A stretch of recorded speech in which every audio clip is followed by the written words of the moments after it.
No, porque un Edward se lo merece. Entonces,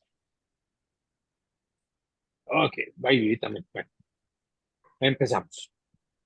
Muy buenas noches para todos. Bienvenidos a este Cine Club, Cinepola. Este fin de semana, esta semana, perdón, tocaba cine independiente y específicamente esta película, pues todo este año le llevaba el rastreo. Estaba pero rebabiado con esta película. Ya le había mandado un par de lances a las redes a ver si se conseguía. Nada, nada que la subían hasta que ya se consiguió en buena calidad. La comparto y porque si llega a cartelera es de las películas invisibles, de esas que la gente no va a ver. Ya pasó con la anterior de Rodrigo Sorogoyen, del mismo director, se llamó El Reino, película que de 2019, si no estoy mal, yo la fui a ver a cine con otra persona, una película que no tuvo taquilla, pero es una buenísima. Además, hace una lectura de realidad política, es un entramado de cómo la política de la mano de corporaciones roban dinero y se destapa pues una olla podrida. Eso es buenísimo. O sea, para este país caería muy bien una peliculita así. Previo pues había hecho La Madre, tiene, ay, en el nombre del Dios, el nombre de Dios, ¿cómo se llama la película? Bueno, enseguida busco esa otra que también es muy, muy potente. O sea, también, pues incluso puede ser mejor que la del Reino. Es que la del Reino me la disfruté mucho. Miro para acá porque tengo mi computador de apoyo aquí. Eh, ¿Cómo se llama esta? Antidisturbios es una serie de televisión, esa no la he visto, pero tiene eh, un rating, unos comentarios brutales, esa la tengo que buscar también. Entonces, bueno, el caso es que si Asbestas llegaba a cartelera, y había que correr porque eso no iba a durar más de una semana. Y posiblemente llegue el otro año. No, o sea, era demasiada tensión para esperar. Asbestas. Levanten manito, por favor. ¿Quiénes vieron el corto? Ana, Yola, Andrea también dijo que sí. Camila, ¿viste el Sí, yo corto? también. Listo, ok. ¿Por qué? Um, Haciendo como un recorrido de lo que es Rodrigo Sorogoyen como director, para mí se está convirtiendo en un referente contemporáneo, esos directores potentes en muchos aspectos, pero quiero resaltar su capacidad de crear alta tensión, una tensión dramática muy, muy, muy alta, con muy pocos elementos o siendo muy minimalista en la estructura y sobre todo la estructura de audio. O sea, puta, es que los audios de este man son una cosa loca. Y con eso es que logra llevar al espectador a esa ansiedad, a ese pálpito de lo que está desarrollando como historia. Entonces parto de algo que no tiene conexión inicialmente, que es un corto. Ese corto madre fue en su momento muy ganador, fue muy exitoso, eh, rodó por festivales, demás, pero más allá es que hijo de madre pieza tan impresionante. O sea, no dice tensión y es ese corto. Cómo se sufre en el cine es ese corto. Esa capacidad de ir de un menos a más, pero en picada, o sea, es un ascenso dramático con muy pocos elementos. Esa madre, cómo va sacando la información en esa llamada del niño, conceptos que ya manejamos el fuera de campo, entonces todo es fuera de campo. O sea, realmente lo que estamos viendo es una mamá hablando por teléfono, o sea, lo más simple, lo más austero visualmente, pero la construcción del diálogo constantemente nos está haciendo imaginar ese afuera, la playa, el niño, la soledad, el frío, el mar, Francia, bla, bla. Eh, es un plano secuencia, no sé si lo se dieron cuenta, es un plano secuencia de 16 minutos. Los únicos planos distintos es el inicio del mar, que uno dice, wow, qué pasa de tan bonito, y cuando te vuelve a poner el mar al final, como fue puta, ¿dónde está ese niño? O sea, es ese preámbulo sin sentirlo, nos está diciendo, miren la inmensidad y la soledad a la que nos vamos a enfrentar, y ya luego nos desata la historia. De resto, todo es un plano secuencia sostenido. Ya lo hemos dicho, eso es muy complejo, no solo por la coreografía, distribución de personajes, en este caso es la actuación de esta mujer, de sostener la actuación, o sea, de irla llevándola de menos a más, los diálogos, sostener y esa interacción con el niño. Ahí entendamos que ella posiblemente no estaba hablando con el niño, no estaba hablando pues, con nadie, o de pronto era una voz de un asistente haciéndole los diálogos de niño. Eso es complejo para un actor cuando no está en cara a cara, sino que es, como es, inventándose y creyendo que está hablando con alguien, pero es sumamente potente, es ganador, sí, sí. Entonces, concentrémonos con esa idea que la voy a retomar en las bestas, la idea de la alta tensión. Como Ana lo decía ahora, terminé de ver el corte y estoy con taquicardia todavía. Sí, es que uno queda azarado, uno queda iniciado. Es además un final abierto donde, oh, puta, y entonces, ¿qué va a pasar? ¿Qué sucede a continuación desde ahí? ¿Listo? Ah, luego, 2 años después del corto, saca el largometraje. El corto tuvo tanto impacto, se sienta a conversar con su guionista, que es la misma guionista de esta película, pues en conjunto hacen los guiones. Hombre, amerita profundizar los premios, tal, pero toman una decisión y es ahí un poco lo que empieza el público a resentir. Ellos toman la decisión de que ellos no querían hacer la continuación de donde quedó la historia del corto. Ellos querían entender al personaje, a la madre, qué pasaba con ese dolor, uno cómo puede evolucionar con ese dolor. Entonces, voy a hacer un pequeño spoiler, la película Madre, que es consecuencia de este cortometraje, es 10 años después. Se sucede 10 años después y ella se fue a vivir a unas playas del norte de Francia.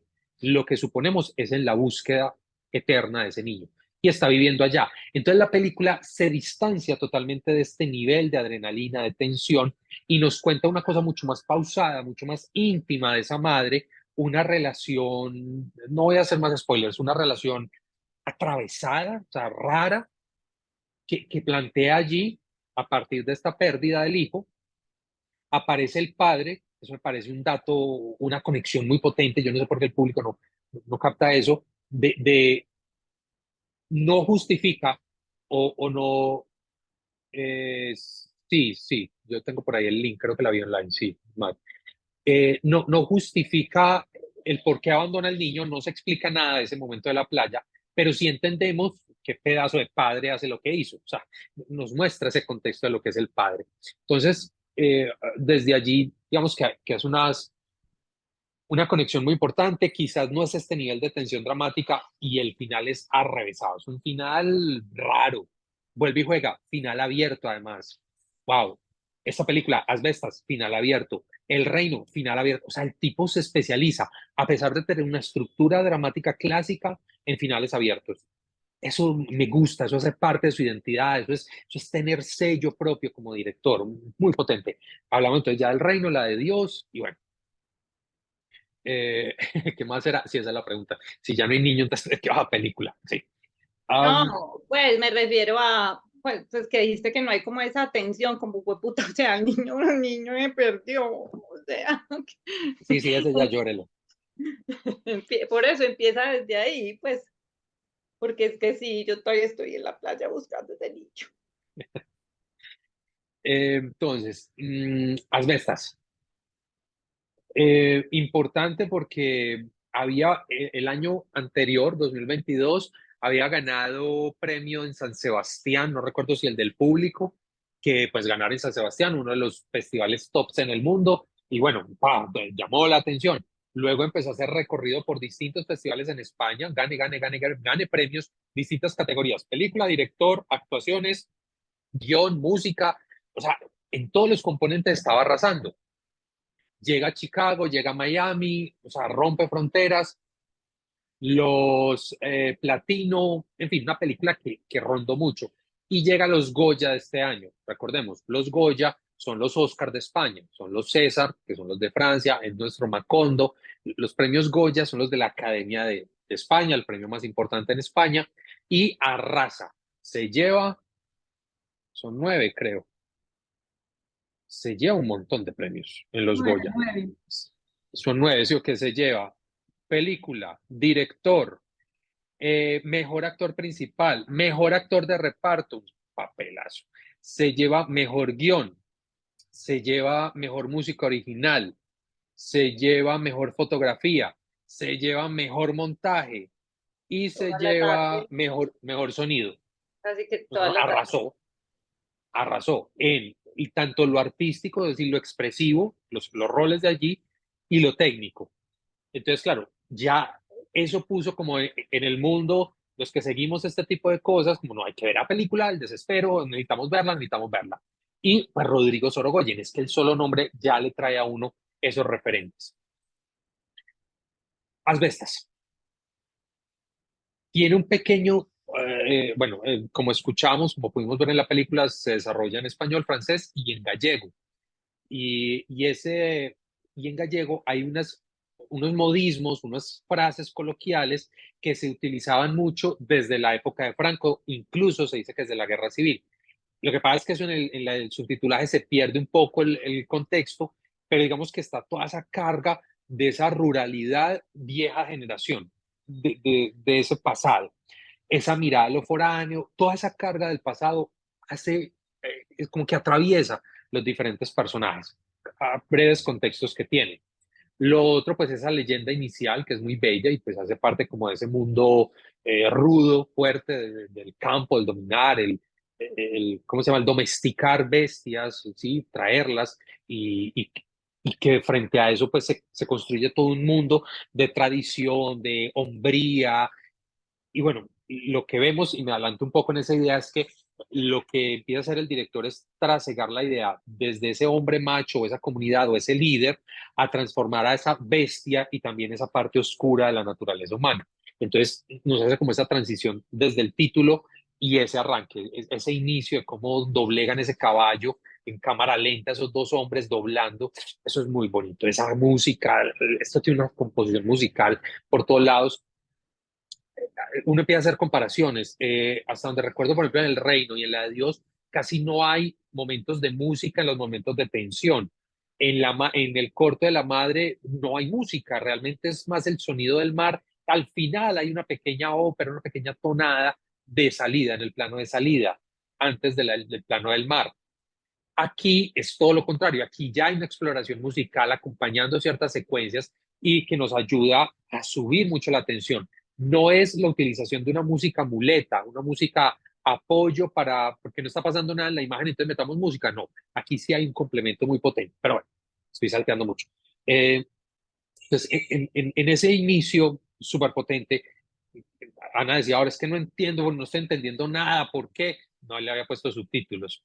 Yo pensé que era que no estaba entendiendo la trama o la relación de los personajes, que es un poco denso ese primer diálogo. Es como atravesado, entender rápido las relaciones que se establecen a partir del diálogo.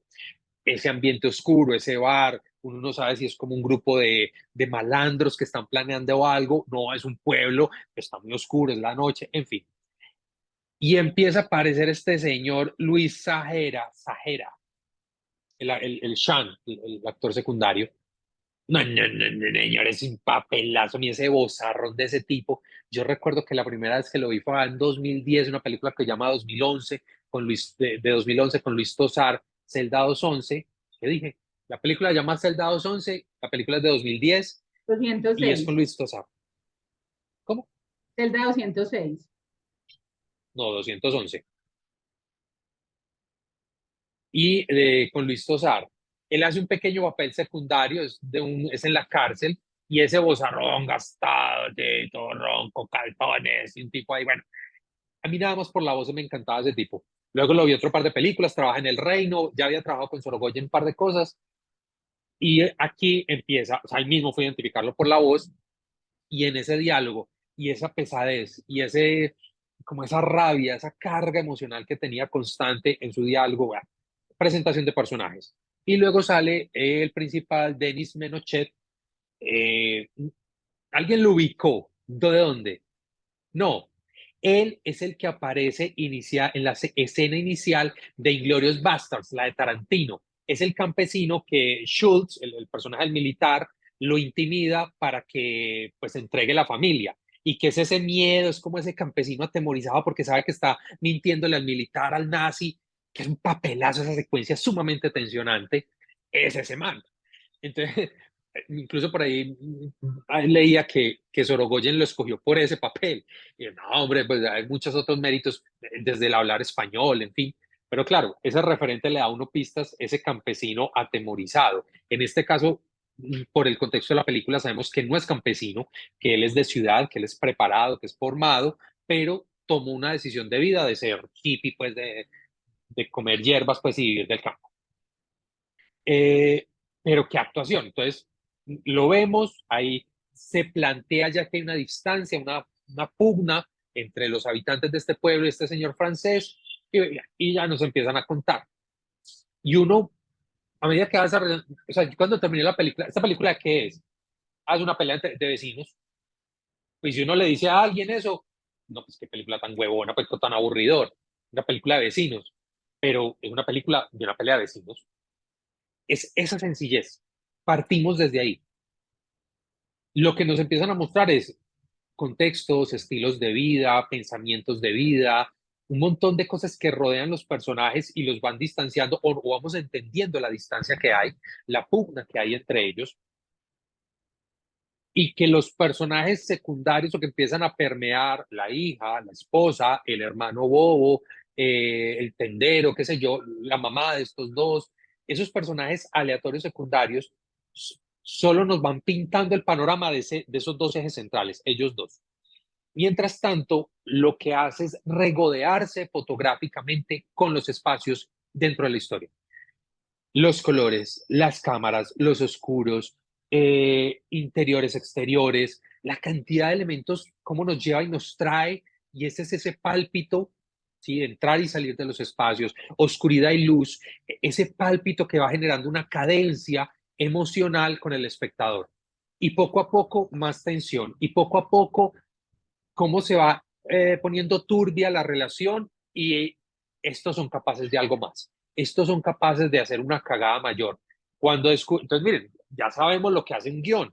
Nos va poniendo tensiones cada vez superior. Entonces, primero lo del tanque de agua y haberle envenenado pues el agua con las baterías. Ponen la queja con la policía, pues, y una policía que se ve más pecueca, está como toda cómplice, no sirve de nada. Luego lo de la cámara, la tensión de que lo descubre con la cámara, sí, se va enrollando cada vez más, hasta llegar a unos picos dramáticos. Ya es muy difícil como espectador no estar enganchado y con el corazón en la mano. Recordemos, ustedes me pueden ayudar a recordar otros, el regreso del cumpleaños del amigo, que van por esa carretera destapada en la noche y encuentran el carro al fondo y se bajan. Y cuando se bajan y se dejan venir, con escopeta en mano, esa secuencia es bellísima, o sea, ya los fusilaron en medio de la nada. Ah, bueno, que es otro elemento espacial muy, muy potente que hace Rodrigo. Colocarnos en situación espacial. En Madre en el corto es un apartamento, pero lo que decía ahora, nos ubicas en la playa, nos llevas en el afuera de campo. Aquí es en el campo, o sea, dentro de lo que vemos en el plano, pero cómo nos crea la soledad, esos ambientes como aislados, ese pueblo en medio de la nada, esos molinos gigantes en medio de la nada, cultivos en medio de la nada, vacas en medio de la nada, un pueblo abandonado, sin niños, lleno de viejos, o sea, un montón de condicionantes que, claro, cuando se aparece en medio de la noche puede pasar de todo y nadie se va a dar cuenta. Y hagan el ejercicio como espectadores. Seguramente pensaron, si no los matan, los van a porrear. Si no los van a porrear, violan a la mujer. Si no violan a la mujer, les pinchan las llantas del carro. O sea, cualquier cosa iba a pasar, menos lo que pasó, que no pasó de un susto, de un amedrentamiento. Esa secuencia, genial. La secuencia del bar, cuando él decide, o sea, tengo que ir a hablar con ellos. No sé si se dieron cuenta, es un plano sostenido unos 7, 9 minutos. Eso es un plano sostenido de esa conversación estático, plano medio, la barra, los dos, el otro ahí detrás. Ese puto plano es, pero actuación pura. Toda la carga sobre los actores, sobre el diálogo, pero además es cómo creas la tensión. ¿Quién más estaba en ese bar? Nadie. Ahí se podían ir a los cuchillos, a los puños, nadie los iba a detener. No había, otra vez, el ambiente de soledad. Y ese diálogo, esa tensión de cómo va creciendo, se van turnando.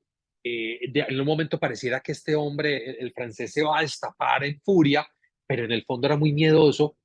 Y miren el contraste bello de este otro man, ¿cómo se llama? Sahera. No me grites, no me grites, con esa calma, con ese, no me grites, hijo de puta, le va a matar, le va a mandar algo, o sea, wow, qué hijo de madre, pico de tensión esa conversación. Eh, Obviamente, Lo siento, Ana, el punto del asesinato. Esa, ya lo habíamos visto, creo que si no estoy mal, 2 veces caminando por el campo, en medio de ese bosque, con ese perro que se perdía cada perro bobo. Y en esos 2 momentos previos ya habíamos dicho, pues puta, se les va a aparecer, no, este man, ¿cómo va a Uno ya preveía eso, pero, bueno, llegó, sin problema, está almorzando con la mujer, uno volvía y descansaba, te sube, te baja, te sube, te baja el director. Cuando ya, tin, apareció este man llamando al perro, pues puta, y se va, miren lo que hace cuando el perro vuelve, el plano se va y él viene, ¿cierto? Y al fondo, fondo, el otro empieza a cruzarse, lejos. Eso es muy tensionante, es pura película de Hitchcock, ese terror, esa tensión de película de los 40 que vemos y no vemos, el malo al fondo, y después, ¿qué hace? Nos plantea el traveling lateral, acompañando el personaje, este man está caminando mirando hacia acá, mirando hacia la cámara, porque hacia allá es donde estaba el hermano, y al fondo sale caminando la sombra de este otro. Puta, o sea, eso es magia, eso es muy bien concebido, pura tensión, pura emoción dramática, este personaje está en peligro, uno como espectador le quiere gritar a la pantalla y pues, no puedes, obviamente, y listo. Y algo que se vuelve muy evidente y es el paralelo entre cómo estos hermanos lo atrapan, lo acorralan y la secuencia inicial de domar al caballo. O sea, hay similitudes cuando yo quiero volver a hacer el ejercicio. Yo creo que hay similitudes incluso de plano a plano. O sea, parece que lo construyeron plano a plano muy similar. Eh, vuelve y juega esa tensión, esa estructura sonora, la respiración del man, cómo se va acabando, la cámara se acerca a la boca, ese primer plano, pero además tiene un sonido de bestia que está muriendo, un sonido, no sé, de un cerdo salvaje, de un jabalí que está muriendo. Eso se vuelve, pero una cosa desgarradora, esa secuencia es muy, muy potente, muy bella, es sonoramente. Desde lo sonoro te transmite muchas emociones, más lo visual que está sucediendo. Domar a la bestia, pero es donde se hace una transición. ¿Quién es la bestia? Porque al principio era claro que era domesticar ese potro salvaje, pero aquí los salvajes son los que están encima del civilizado. ¿Quiénes son las bestias? ¿Quiénes son los que no son capaces de entender, negociar, de llegar a otro punto, a otra resolución? Asbestas. Y es como cazan a este hombre. Claro, y nos deja el guiño de la tensión dramática, la cámara escondida. Ese no es una segunda parte, aunque sí, esa cola que tiene larga la película ya después de la muerte de este man y todo lo que pasa con la mujer, pues son 20 minutos, media hora, no sé cuánto pasa ahí. Señora, la cámara, por favor, encuentren la cámara. ¿Quién va a encontrar la cámara? Por favor, esa puta cámara, que alguien encuentre la cámara. Toda la atención es por esta pequeña galletita que nos deja. Yo me puse a buscar varias críticas de la película y coincidían que esta segunda parte quitaba mucho, que bajaba la tensión, que no sé, no estoy de acuerdo. La verdad, para mí la tensión se sostiene. Pasa el capítulo, claro, pasa la página. Estamos hablando desde otro personaje, que es la mujer. Estamos hablando una transición, pero la tensión de ellos dos no baja, porque es que siguen sueltos, porque llega la hija y yo me pasé 15 minutos, la van a violar, la van a violar, la van a violar. ¿Cómo que baja la tensión? ¿Cómo que eso decae, marica? Te dormiste. Esos dos manes están ahí acechando la presencia femenina, entiéndase, uno, la soledad, vuelve y juega, el espacio aislado, y dos, entonces ya no está el masculino macho que defiende, sino la femenina desolada. Pero esa nena era una guerrera, ya voy a hablar enseguida de eso. Pero el acecho, mantener la tensión cambiando el tercio, ya no es en la disputa por el territorio, ya no es la disputa con el man, sino que cambia a ella, al femenino, y otro tipo de disputa, otro tipo de tensión. Otro momento, quizás no tensionante, pero es poesía. Perdón, saben que yo no tiendo a ser muy rosa, pero es que este plano es poesía, maricos. Eso es poesía visual. Y es cuando él se va caminando y es esa panorámica, él parado chiquitico frente a esa vara del molino y las aspas de ese otro molino atrás que parecieran que lo van a la guillotina detrás. ese plano es una cosa, pero una composición brutal. Ahí está condensada el conflicto de la película. Y es él enfrentado a ese coloso de la multinacional que les está prometiendo con los molinos y esa supuesta energía limpia. Es el peligro que tiene atrás, esa sombra que tiene atrás y esas aspas ahí, tan.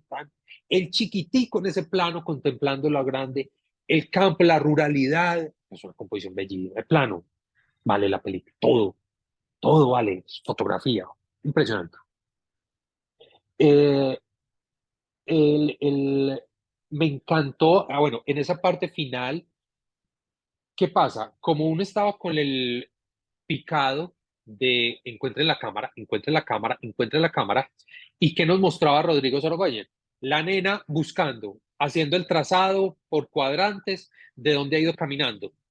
Y nos mostraba a la nena caminando y como que, ay, ve, esto tan misterioso, y movía el palito unas ramas, ahí está, no está. Y después movía, ahí está. Yo les pregunto, ¿qué pasa si a la primera encuentra la cámara? Bah, qué bobada, pues tan obvio. No, pues se le apareció la Virgen ahí. Era muy obvio. Se demoró un rato para encontrar la cámara. Es decir, claro que había que encontrarla, pero no fue pues como que la mano del guionista el milagro. No, estaba buscando y pasó tiempo, pasó más de un año y pasó invierno, volvimos a otoño, o sea, pasó otro año y encontró la cámara. Las estaciones marcan eso. Nunca vimos verano. Siempre fue invierno, fue otoño-invierno. Y vuelve y lo encuentra, después del invierno lo encuentra en el siguiente otoño. Eso nos da la espacialidad de lo que esta mujer obsesivamente buscó la cámara. ¡Wow! O sea, ahí nos muestra que no fue la facilidad, el recurso fácil. ¿Alguien puede decirme cuánto tiempo queda? 3 minutos, 3 minutos, listo. 2:55. Eh, Volveríamos a entrar al mismo link, listo. Eh, y ese final, yo anoche quedé desconcertado, yo anoche me quedé un rato, pero largo. Marica, ¿esta película de quién es? Lo que siempre les devuelvo a ustedes la pregunta, porque entonces, claro, es la película del man, todo el tiempo vimos al man, pero la resolución recae sobre ella y esa decisión final y el cierre es con ella. Y a mí me da un giro, entonces empiezo a rebobinar la película y es, hombre, pero no es de ella porque es la lucha, pero entonces es una lucha con la mirada desde el femenino. Y sigo rebobinando, no tengo la respuesta, ustedes me pueden dar ahora ideas, pero me impacta mucho el giro que da. Por eso decía que no es una segunda parte, porque es un tercio final de la película, menos de un tercio final, pero ese giro importante hacia el femenino, hacia la mujer, cuando entendemos que ella es una guerrera, que es capaz de quedarse sola, que lleva acá, que se echó esa finca al hombro, los cultivos, que esa confrontación que tiene con la hija, qué diálogo más bestial, o sea, diciendo las cosas como son, una confrontación de dureza como madre y sosteniendo su vida, su visión de vida. Entonces, ¿de quién es la película? Y cuando va y confronta a la madre de los otros y le dice, quedamos nosotras, ellos se van a la cárcel, quedamos nosotras, ¿qué vamos a hacer? ¿Vamos a seguir enemigas? ¿Vamos a mediar? ¿Qué vamos a hacer? Quedamos nosotras. El campo somos nosotras. Por eso digo, ahí es lo importante entender ese contexto de violencia que sucedió en el campo durante la guerra civil y gran parte de la dictadura de Franco, porque eso fue, las madres fueron las que sostuvieron ese país, fueron las que trabajaron el campo, porque los manes se fueron a la batalla y murieron en la guerra y siguieron esa pelea absurda durante décadas. Las que sostuvieron ese país fueron las mujeres. Entonces, Sorogoyen, de alguna manera, en mi interpretación inicial, está dando ese giro es, marica, estos se matan, las bestias se matan, pero las que quedan son las mujeres paradas en el campo. Son las que quedan ahí, wow, me lleva por ese camino. Ahora podemos discutir un poco más. Si quieren, terminemos acá, queda menos de un minuto, finalicemos la sesión para no cortar y volvemos a entrar y volvemos a poner a grabar. ¿Listo? Listo.